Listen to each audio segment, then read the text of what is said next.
Good afternoon, Mountaineer Nation, and it indeed is a great day to be a Mountaineer wherever you may be.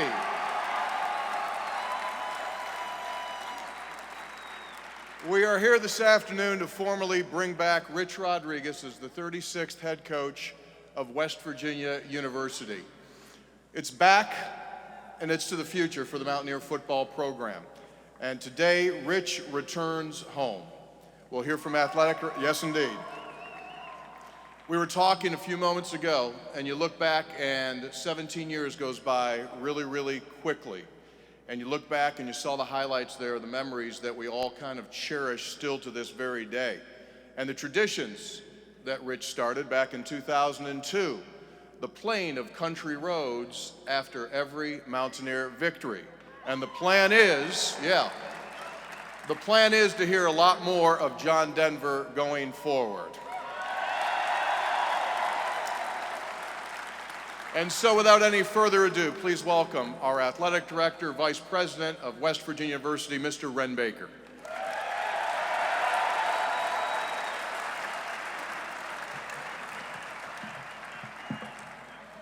What a great day and what a great atmosphere. Give yourselves a round of applause.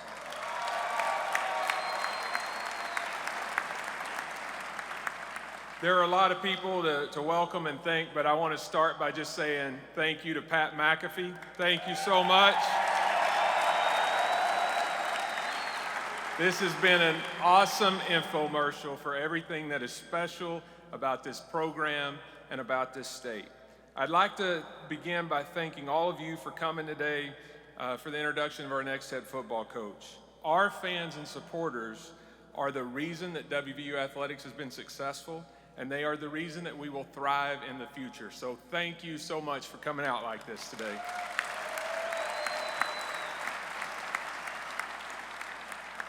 Coach, I met a lot of these people, and a lot of them claim they went to school with you. I didn't know North Marion was that big. We need some fact checks on some of that. So I want to take a moment to give a special thanks to some of the staff members that assisted us on the search. Natasha Oakes, Ben Murray, Rob Alsop, and give them a round of applause. Great job by them. Michael Fergale and Kathy Martin also were very helpful as we went through this process, and so thank you to both of you. Give them a round of applause. And we are so happy to have great leadership at this institution. So I want to take a moment to thank President Gordon Gee, our Board of Governors, Stephanie Taylor, and all of our leadership. Please stand up and let us give you a round of applause.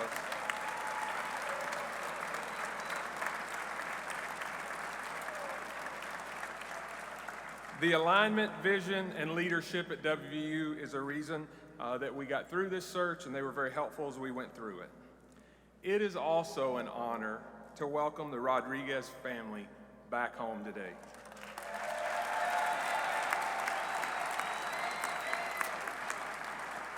Miss Rita, Rhett, Raquel, we are so grateful that you've chosen to come back home, and we want to make you feel warm and welcome back here in the state of West Virginia. Give them a round of applause. So today's a day of celebration.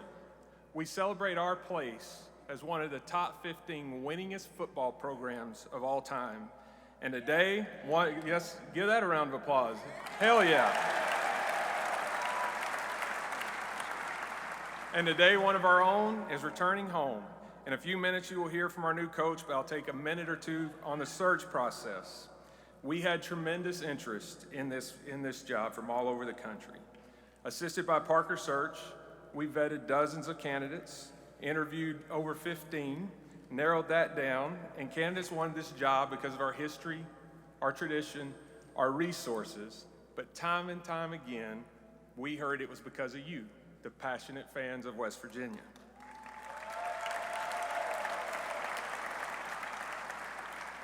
As I outlined at the onset of this search, we had some qualities we desired in our next head coach. Someone who understands and will embrace West Virginia values, work ethic, passion, grit, and determination that makes us Mountaineers. Someone committed to building championship programs on the field and leaders off the field. Someone who can demonstrate knowledge of navigating the complexities of an ever-changing college athletics world. And someone who can represent us and make us proud of their leadership of what is the most visible aspect of the university and state. Finally, we wanted someone who would entrench themselves in West Virginia. This is an awesome place to live and work. It's a privilege to represent Mountaineer Nation, and we felt like it would be important for our next head coach to understand that. One candidate stood above all others. Coach Rodriguez is a winner.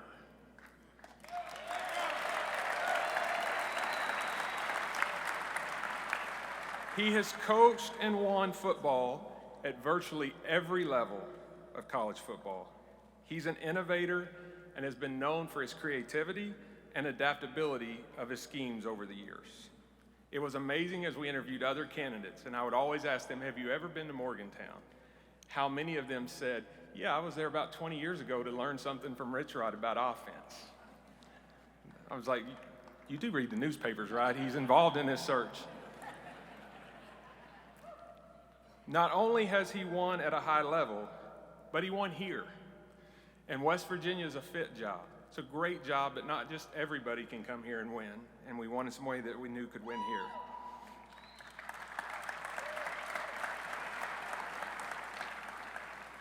So we knew we were getting a winner, but we also wanted a leader. So I talked to administrators from every university that Rich has ever worked at. I spoke with former student athletes from different places.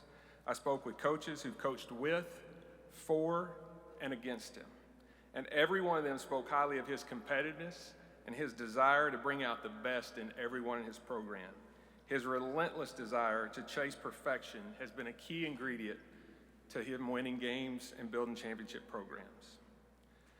One of the greatest things about life is we get to learn from our mistakes. And Coach Rodriguez was quick to articulate it and acknowledge he had made some. But he was sincere and genuine in owning those mistakes and subsequent lessons he learned from them. I know he is eager to return home to prove it to his home state. I believe this is my 25th search, and we did more calls on this one than any other one. After all that homework, I am confident that we have the best candidate to lead the program to championships and the college football playoff. Although, Coach, there was one thing I couldn't verify. I may have to ask Pat this. He claimed in the interview process he's never gotten a 15-yarder for unsportsmanlike. I could not verify if that is true or not. I need to.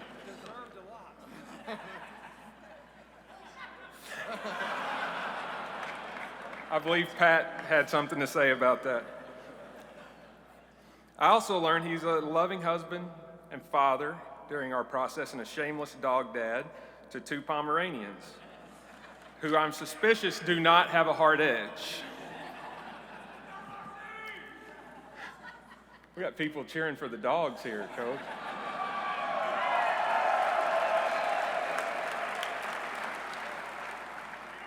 So it's such a great honor and privilege to have Coach back. And I have some advice to some of our competitors. You might want to put a little extra tape on. You might want to lace those shoes up a little tighter. Maybe put just a little more air in that helmet, because West Virginia is getting ready to hold the rope, spot the ball, and be West Virginia football. Please welcome Coach Rich Rodriguez.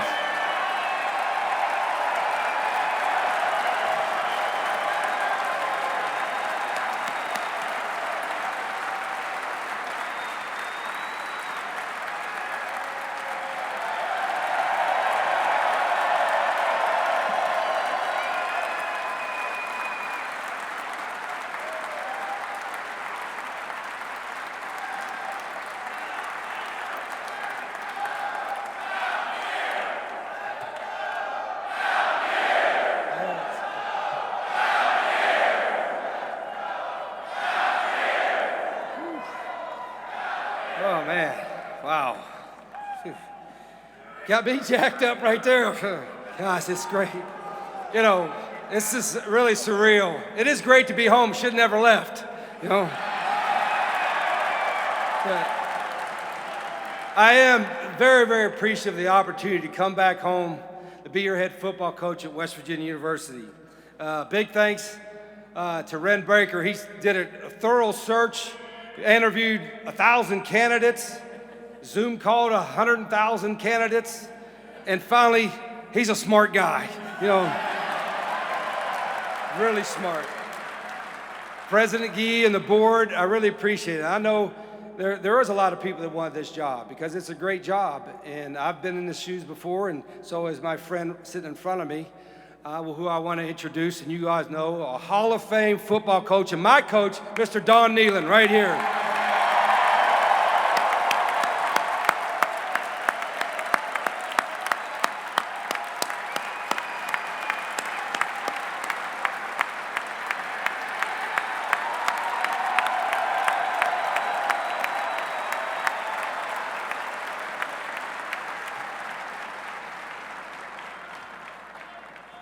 And while I'm thinking about it, and I've always felt this way, and it's great to have Pat McAfee representing West Virginia University every day like he does.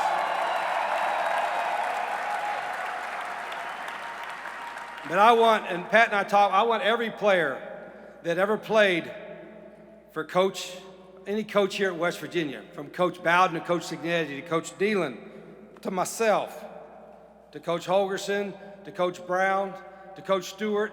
Every one of you former athletes, you are always welcome to come back home to West Virginia, always.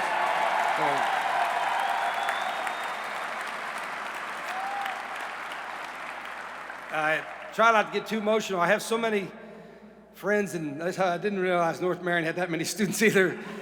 I had a graduating class of 10,000, I think, at North Marion High School, but all of my friends from North Marion and from Granttown and all my supporters throughout the year, a couple I'm going to mention here in a little bit, but they're all been like family for me forever, and that's what's so neat about coming back. But I do have some really close family members that I haven't got to see very much in the last 17 years, which I'm so excited about having, and my mom, Arlene, there's my mom, Arlene, right there.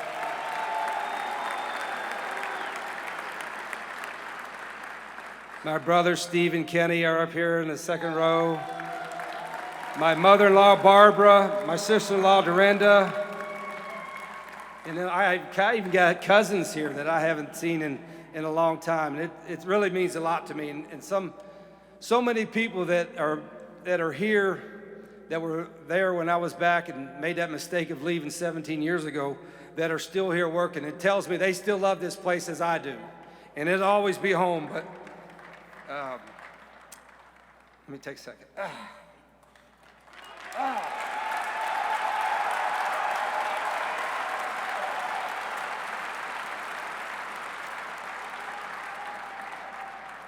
There are three people that have been with me on every journey, here, gone, and back. My wife, Rita, my son, Rhett, my daughter, Raquel. Would you guys please stand?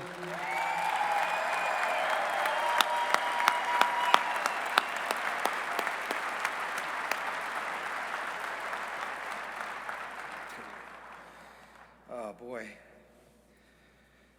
I also want to thank, and I haven't got a chance to do this because this stuff happens so quickly. The last 3 years, I was down at a wonderful university, Jacksonville State University in Jacksonville, Alabama, and they gave me the opportunity to build that program from 1AA to 1A, to get into a new league and try a new journey. And the athletic director, Greg Seitz, and the president, Don Killingsworth, and the people there have been terrific to myself and my family. And I think it gave me the opportunity to come back and maybe prove myself again and be able to have this opportunity at West Virginia. So I do want to thank all the folks at Jack State University. It's a great school. It's a great school, and appreciate that. Also, I lost a dear friend of mine. He was like a brother, coached with me here and just about every stop, and unfortunately I lost him 2 years ago. And I had great assistant coaches, but I had one in particular who was like my brother named Calvin McGee. And I wanted to tell, he would have loved to have been back as well. But I think there's so many people that when this opportunity came up, so many friends of mine in the state that love West Virginia, that have been supporters of mine, that said, do you think you got a chance to come back? And would you come back? And of course, I've half thought about it, I've thought about it for a long, long time, but you just don't know if everything's going to line up right. And then if you're going to ever get that opportunity again. And I can promise you that all the support from people throughout the state that have been friends of mine, that love this state, that love this university, I really, really appreciate it. I can't thank you enough. And they weren't doing it for season tickets or sideline passes, or they were doing it because they're friends of mine, but more importantly, they love WVU like I do. And there's only one school in the country that I can coach at where I say, I know the town, I know what it's like to be a student there, I know what it's like to be an athlete there, I know what it's like to live in that state, I know what it's like to work there, and that's West Virginia University, in my opinion.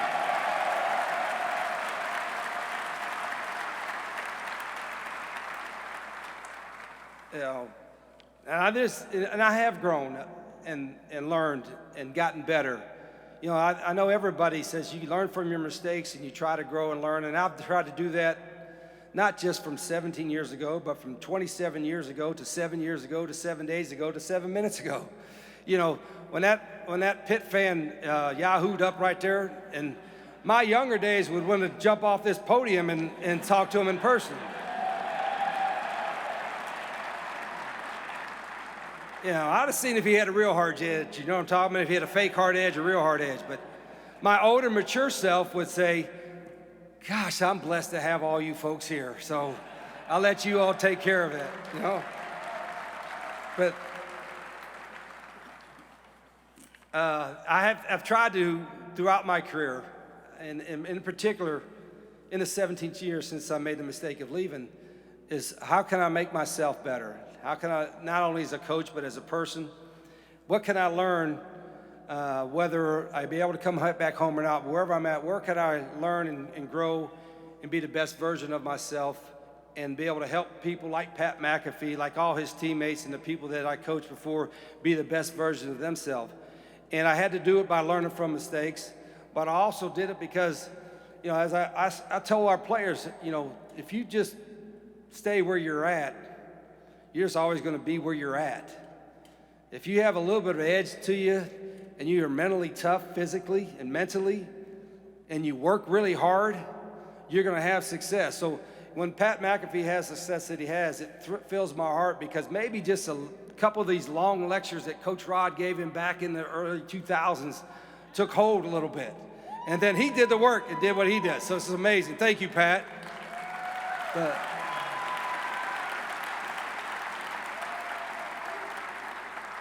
And then it's kind of neat to see Pac-Man Jones on TV, I sometimes get a little nervous. I got to tell you a quick story about Pac-Man. It's his New Year's Eve, and it's 11:45 p.m., and I get a FaceTime call from Pac-Man. I'm thinking, oh, boy.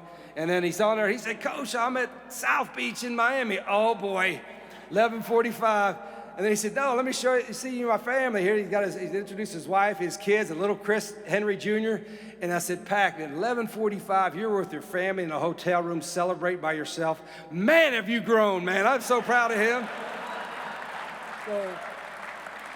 But all of my former players, every former player I've had, whether it's here or any place I've been, there's so much gratitude that I have for the work that they did and the processes that I put them through and the way they went about their business. I mean, there's nothing more important to me than my former players. So Owen Schmidt in the building.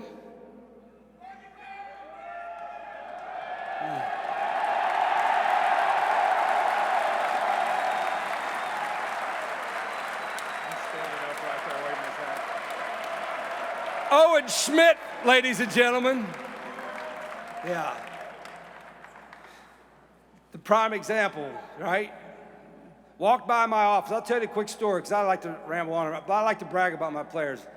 I don't remember what year it was, early 2000s, and this young man walks by with a lady, not much older than him. by my office, and it looked like they were lost. And I stopped, and who is this? And he said, "Oh, this is Owen Schmidt, and this is my mother, and I'm at a Division III school in Maryland or somewhere, and I'm looking to transfer somewhere." And I'm like, he looks like he's going to be pretty good size. And I said, "I didn't have any scholarships. Would you be willing to walk on?" Sure, he walked on.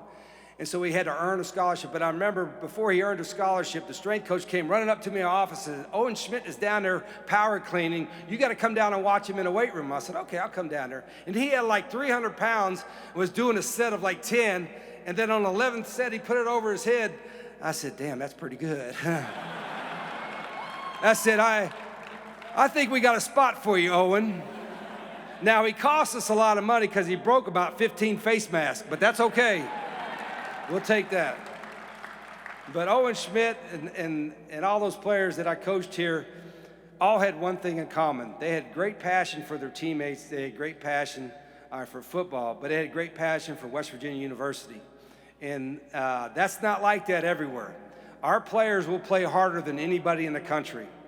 I've always said that. I think this. I say this to my players all the time. You know, a lot of people in the stands, they might not know the X's and O's. Some of them think they do, but that's okay. You know, they might know all the schemes that they're doing, but they can sit in those stands, especially at West Virginia, and watch your team and tell if they're playing hard. You all can do that. And so one thing that I don't make a lot of promises and all that kind of stuff, but one thing I promise you, you turn and watch West Virginia players play, they will play their ass off. They will play hard.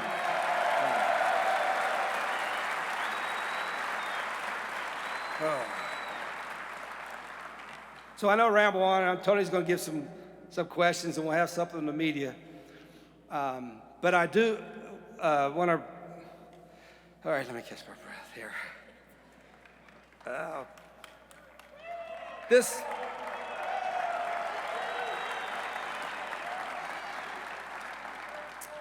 I have thought about this moment, you know.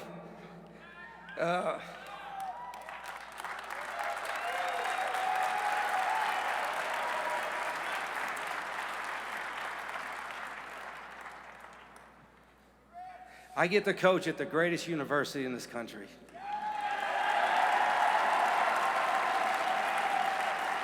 I get to live in the greatest state in the union.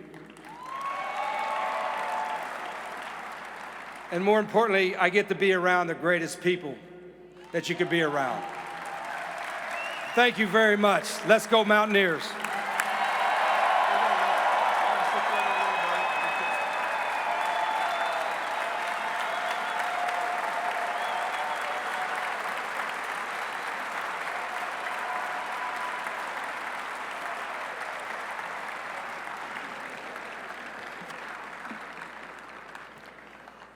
Thank you, Rich. We're going to open this up to the media members who are here, and we will do a question and answer.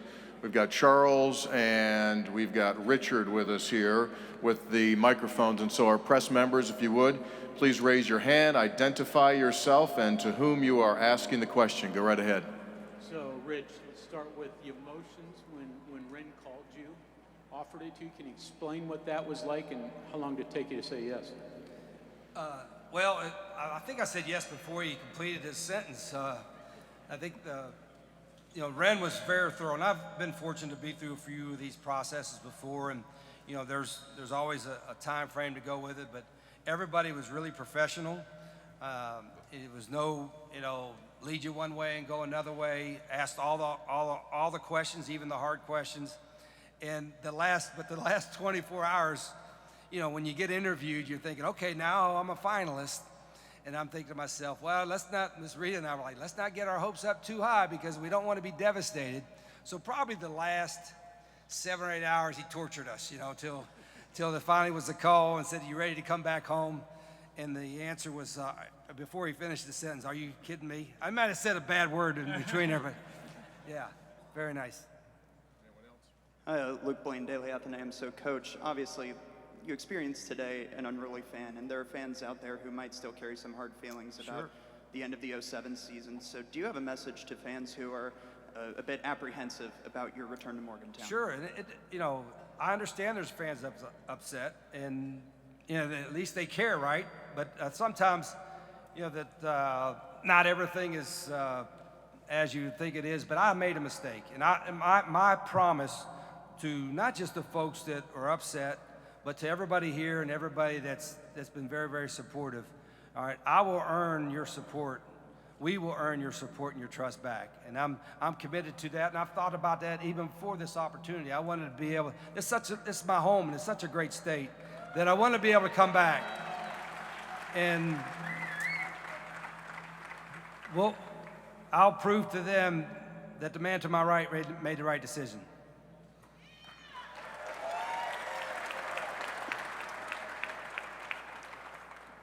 Mike Osti with West Virginia Sports Now. Coach, separate from the personal and maybe those detractors that Luke's bringing up, there could be some others, and we've heard this since the announcement, that say you wanted Jacksonville State, but that's a different lower level than the Power Four. You did have success, but it was many years ago, last time you had a big success at Arizona, and they're apprehensive that your success at Jacksonville State would translate, and your success in the past would translate at the Power Four level in this current culture. How would you respond to that criticism that it was too long ago for Power Four success? I mean, there's a lot of opinions, a lot of them are uneducated, and some of them don't know the resources, but that doesn't, all we've tried to do is every place we went to build the best football program in America, and some had different challenges. I'm really proud of what happened at Jack State, the players and the staff we had there. We went from a 1AA team to a 1A team,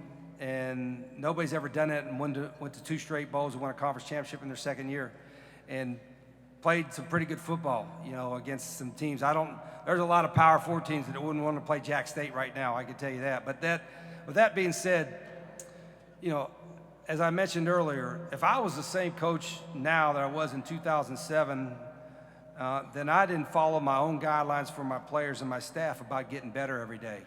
And now I know the landscape has changed, the goalposts have moved, and we've moved with it. Then the great part about it is that this opportunity for me was so good, not only because it was home, not only because I wanted to come back and make it right, but because the school, Ren, and everybody here associated with President Gee and the board are committed to having us have a seat at the table and trying to win. They're not just going to compete, they want to win, and we're used to winning here. So that to me was extra appealing, and all the naysayers, all that kind of stuff, I'm going to just say, just wait till we play, and then you'll see what's going to happen. Well, you'll be all right. All right, Coach. Joe Smith here with Reddit's College Football Press Corps. Main thing I want to ask you is, you brought this program to some of its most national relevance, its most national success during your previous tenure here. It's 17 years ago. The sport has changed. The university has changed. We're in a different conference. Can you talk about what your vision is to bring West Virginia football back to national relevance and success, and how that might have changed since your first tenure here? Yeah, the biggest thing that's changed, obviously, the transfer portal. Guys are almost free agents every year, and they're getting paid. Not all this stuff is all bad, but you got to be positioned to do that. But when Coach Nealon was here and winning, when I had some success here, whenever they had success here, you got really, really good players, and you coached them really hard. That's what happened when I played here for Don Nealon. He had good players. I wouldn't be a great player, but I was okay. But he had good players, and then we got coached hard. All right, my players here, and some of you here, I had a lot of really good players, and they played really hard. That formula has not changed, and I think that's the key to our success. We're going to find really good players that want to be at West Virginia, and then they're going to play really hard, and then we'll win. Derek? Hey, Coach. Derek Red from Ogden Newspapers. Right here. You've been on a coaching odyssey for all these years. You've had great highs, you've had some lows, you've had twists, you've had turns, and you talked about what you've learned and how you have kind of evolved as a coach through those years. What are some of the biggest things that you have taken, some of the most important tenets that you have taken from those different stops that you're going to bring to here to make you the best version of yourself for this team? Yeah, I think every place is unique. I said there's certain principles that you got to have at every place you're at as a coach, but then certain places are unique, and how you go attack the recruiting, how you get your talent, how do you acquire your talent, your staff and you put together.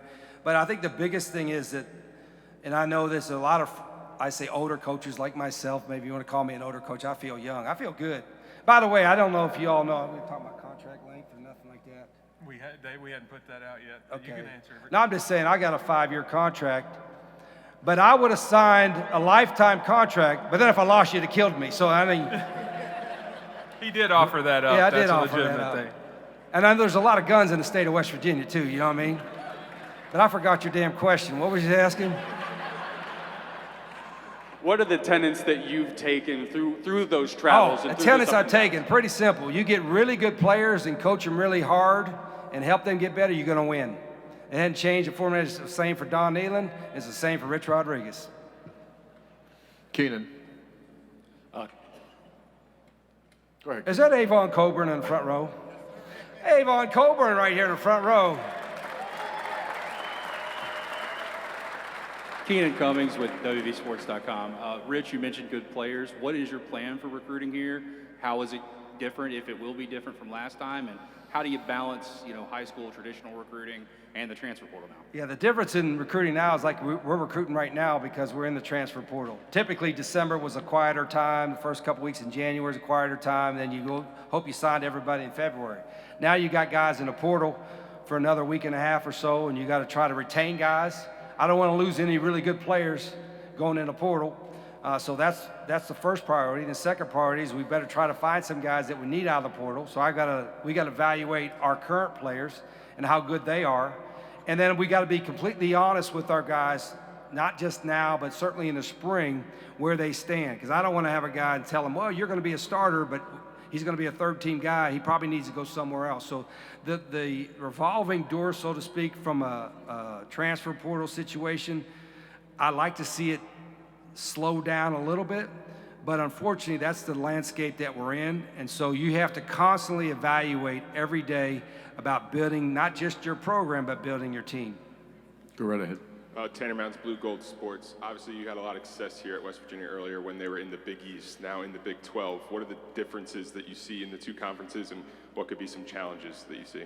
Yeah, I don't know if from the football standpoint, ability-wise or schematic-wise or what have you, that it's a whole lot different. It's just a difference in, the location. Some of those schools you're in the Big East, most schools you're competing against, you usually compete against them in recruiting and all that back then because everybody's in the same region, and recruiting was different. Now everybody's everywhere, but so is recruiting is everywhere because of the transfer portal. So that's a little bit different. It was kind of unique when I was talking to Ren about that, and they're looking at the Big 12. I'm like, I'm more familiar with these teams than maybe any other league because of my time in the Pac-12. You're talking about Arizona, Arizona State, Utah, even played BYU a couple times. So I probably know those programs, know those regions, know how they recruit, or at least how they've recruited in the past more than any other league. Go right ahead, Justin. This question is for Ren. Obviously, going back a couple weeks ago to the Neil Brown decision, the billboards across town, there was obviously some kind of divide in the fan base at that time. Do you think this hire helps alleviate some of that divide or not? Yeah, listen, I think you want to be careful how much you overvalue any particular fan sentiment at any particular time. I mean, listen, sports is where you get to come and you get to be irrational and emotional. And so I think my job is to not weigh that into the decision-making matrix. And I love the fans, and I love when they love me, and I ignore when they don't, because that's part of the job, right? Like you just have to make the best decisions that you can, armed and equipped with the best decision the best information that you have. But here's what I know about West Virginia. Listen, I heard from both sides, and Coach and I talked about this. He knows that there's some people that have hard feelings from 17 years ago. But West Virginians love to see West Virginians do well. And West Virginians love to see this program do well and represent this state. And when I sat with him, no other candidate had the kind of passion for this state, this community, this university, and this football program the way that he did. It's very personal. I mean, and I'm excited that he's here, and I think we're going to rally the fan base. We're going to win games, and there won't be any kind of division. Everybody will be rooting for the Mountaineers. John. Coach John Lowe, Golden Blue Nation. How does this job as a coach, as a CEO of a football program, compare now to 2001?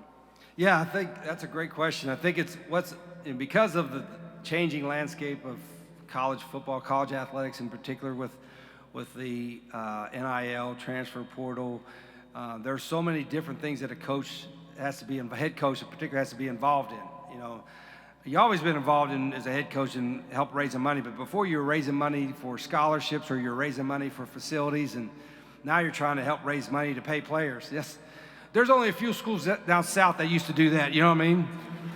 They would do it through the churches. You know what I mean? They have a little. I always call those UTGs, under the table grants. Yeah, under the table Yeah. stuff. You know. I have to tell this story. I had an athletic director friend call me and he said, well, it used to be you couldn't, one of your players would fly into the airport, you couldn't go and pick him up in a car because it was a violation. He said, now you just give him a car and give him the keys and say, take it.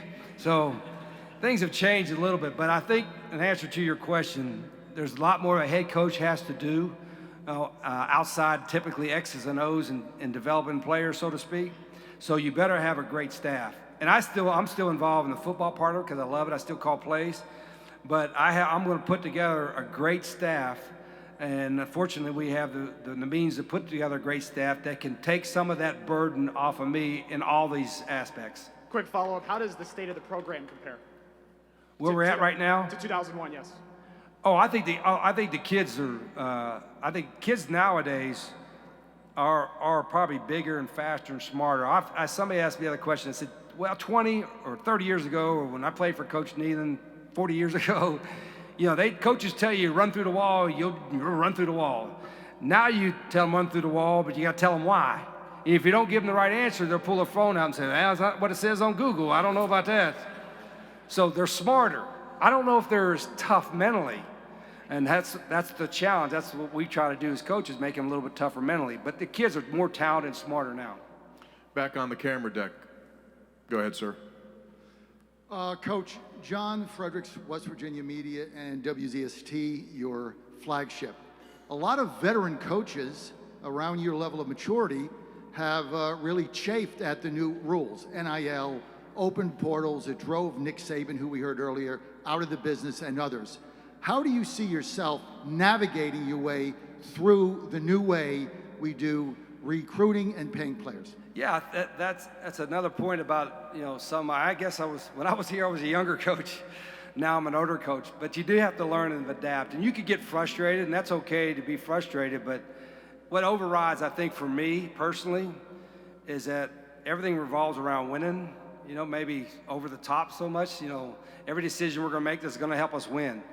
And probably ultra competitive. One thing I'm most proud of all of our teams we had here and everywhere else, that they were really, really competitive. And our staff is going to be really, really competitive. And so if you're going to be really, really competitive and the rules say this, then you got to do the rules that say this. And that's where it struggles for some of the coaches that are always used to doing the same thing all the time.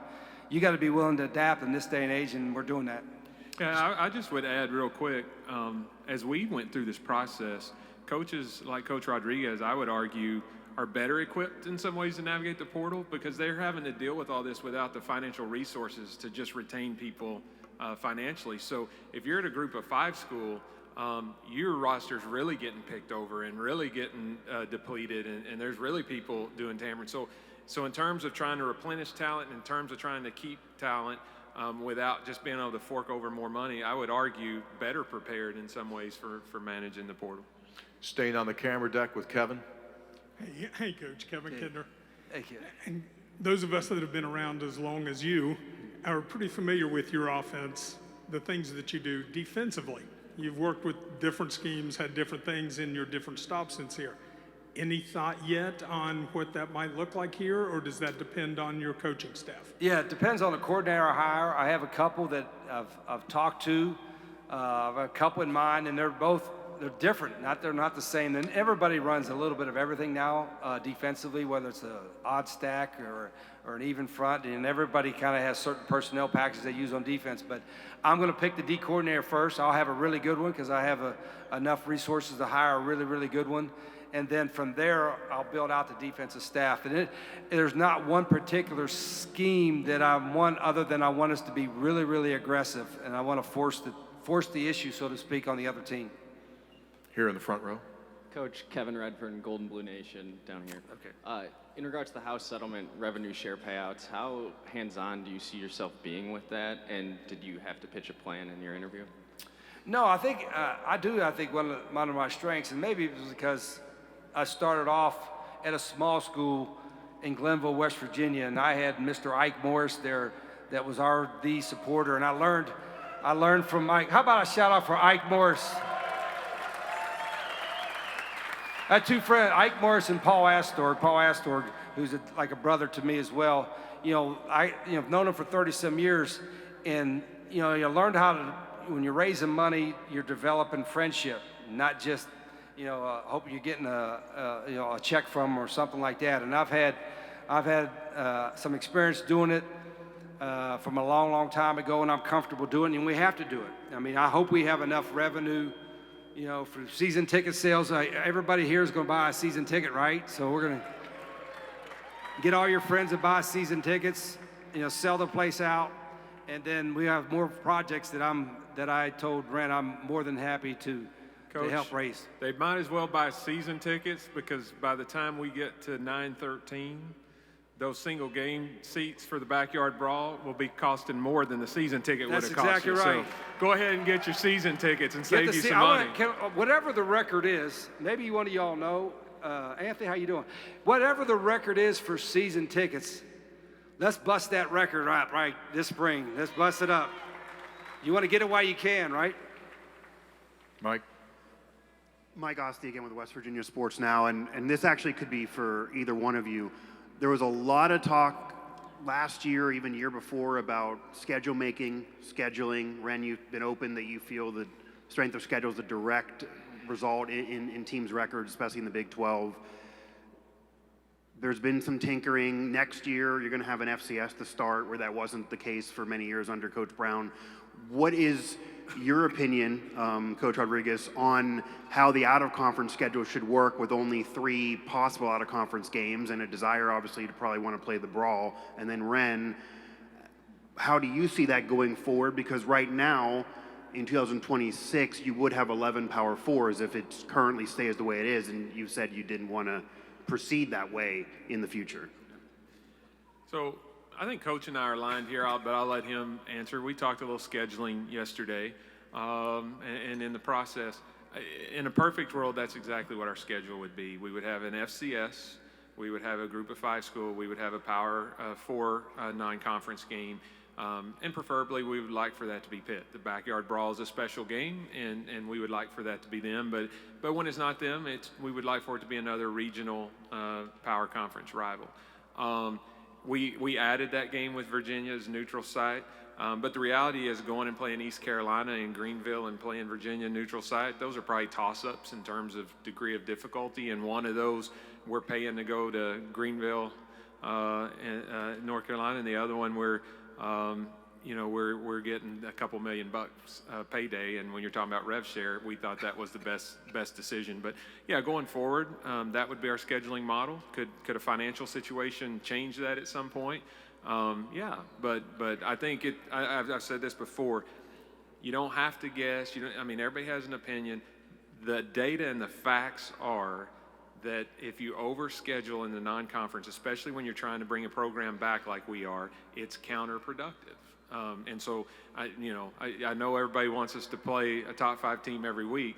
I'm telling you right now, that's not the way to build a successful football program. Yeah, and we play 9 league games. Not every conference plays 9 league games. The SEC's still not doing it, and that for that reason. So, playing 9 league games, and then the way this schedule and Ren's plan for the schedule, I think is what you're going to see most Power 4 teams do in the future. Final question, John. Oh no, we're not. We're over. We're not taking any questions from John. Who credentialed? Yeah. Final Forecast podcast, John Flowers. Give John a round of applause. Coach Rich Rod, I was here. Welcome back. First of all, I was here when you were here. I was on that Final Four team. But I think a lot of people are excited about the style of offense that you're going to play. We had Pat White, Steve Slayton running that Wildcat offense, and I love to come see it. I used to sneak in the facility and watch you guys practice a little bit. So, are we going to see some of that Wildcat offense? And Yeah, certain things have changed a little bit, and Avon and some of the guys could probably remember some of the still play calls, but the tempo in playing fast, I always thought, who wants to watch a bunch of fat guys hold hands in a huddle, right? So we don't, when we huddle up, it's like a trick play for us to huddle up. So I do think, and you're sitting in the stands, I don't want you to I want to give you enough time. I guess we sell beer now, right? We do. I want you to have a lot of it, Coach. Yeah, so we're going to have enough time and TV timeouts and change of possessions where you can buy your beer. But when we're on offense, you're not going to have time to buy it between the plays. You know what I mean? But once we get on defense or once we have a TV timeout, go there and let's go Mountaineers. Let's go drink some beers. You know what I mean? So. One last question, Mr. Avon Coburn. Last question. So, Coach, welcome back. Thank you, Avon. I'm so happy that you're here, and I know everybody else is as well. One last question. I think it was maybe 2 years ago, there was a game that was played against us and Pitt, and there was a coach that said that that game is not as big of a game as it.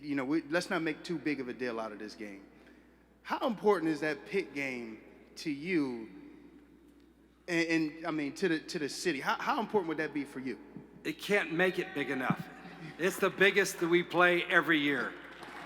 Like I said, 4-letter word, what do we say?